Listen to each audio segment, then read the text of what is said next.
David Canfield. Rebecca, it feels like we got a pretty even spread between studios in the Best Picture lineup, a kind of uneasy harmony between big studios, specialty divisions, and streamers, all of which we discussed in more detail leading up to the nominations. I want to start with the latter group. Streaming's takeover of the top race did not materialize as some, myself included, expected, with less than a third of the spots ultimately going to them. Netflix was poised to make history, and is still the year's overall leader, fielding several strong contenders and the clear front-runner, but for the second straight year it came close to being the first studio to earn 3 Best Picture nominations, and failed. Last year, it was Ma Rainey's Black Bottom. This year the top hopeful was Tick, Tick, Boom. And while Apple TV Plus got its first Best Picture breakthrough with Coda, Amazon Studios got shut out completely despite an aggressive campaign for being the Ricardos. What's behind the mixed reports for these streamers? Rebecca Ford. It's interesting because there was a lot of talk from sources about how the streamers had an advantage this year because, like last year, most people were not going to theaters. It's so much easier to just fire up your friendly streaming service on your TV rather than navigate the Academy's screening site or links sent out to voters. And as you mentioned, Netflix did lead the pack with its 27 nominations.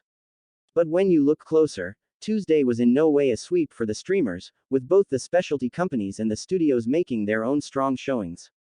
But let's start with Netflix, which actually dropped from its 36 nominations last year. Power of the Dog led all films with 12 nominations, and it's clearly a favorite to win Best Picture, along with some slightly unexpected noms in craft categories like production design. The streamers' efforts to promote this film all season long clearly paid off, and we can assume that they'll be putting a lot of time and money into getting several wins for it. But the rest of their slate had mixed results. What do you think of Netflix outside of Power, David? Canfield. Power's performance exceeded Netflix's own internal hopes and has the Best Picture trophy in its sights. That, I think, is the biggest win the streamer could ask for, even if Tick, Tick, Boom underperformed save for lead actor Andrew Garfield and an editing nomination. The Lost Daughter also fared slightly better than expected, but mostly at the expense of Passing's Ruth Negga, a fellow Netflix contender, while Don't Look Up officially silenced doubters by making it into the top 10.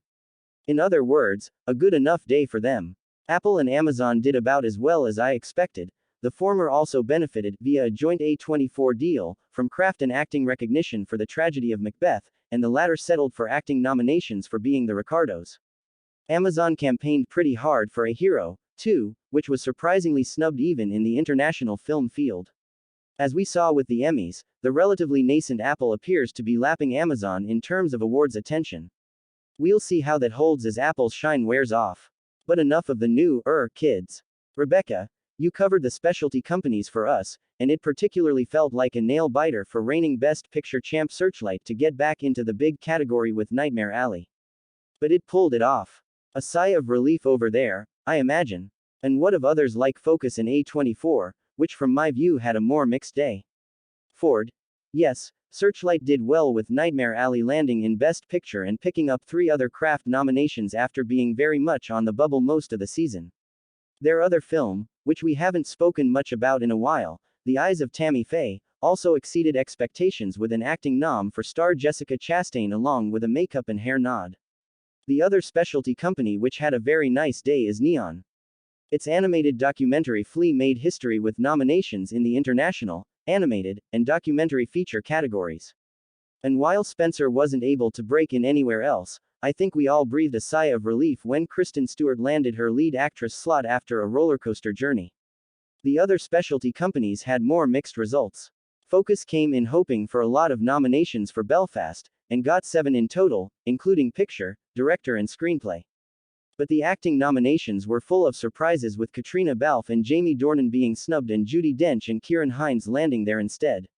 It also missed out on some craft categories like cinematography and production design, which may indicate a cooling on this frontrunner film.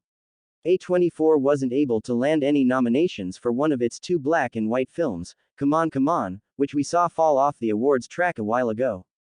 But The Tragedy of Macbeth did earn 3, including a nom for Denzel Washington. And I'll end my thoughts on the specialties by pointing out that Sony Pictures Classics was able to overperform, as I had thought they would.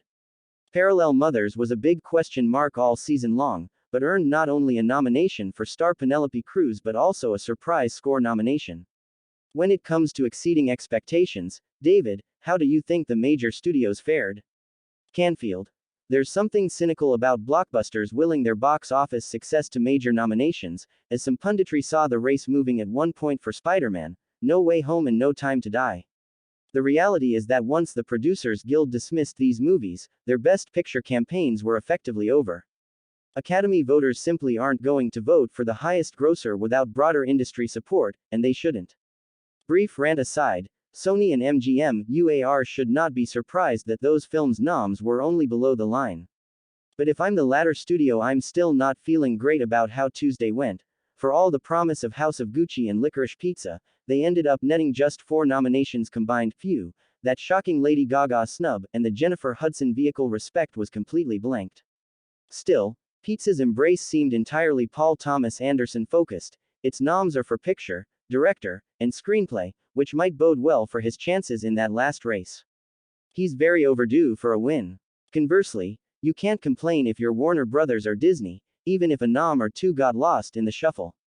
A year after its Judas and the Black Messiah surge, the WB proved its staying power again with excellent showings for Dune other than that head-scratching Denis Villeneuve omission, and feel-good biopic King Richard, which even figured into editing.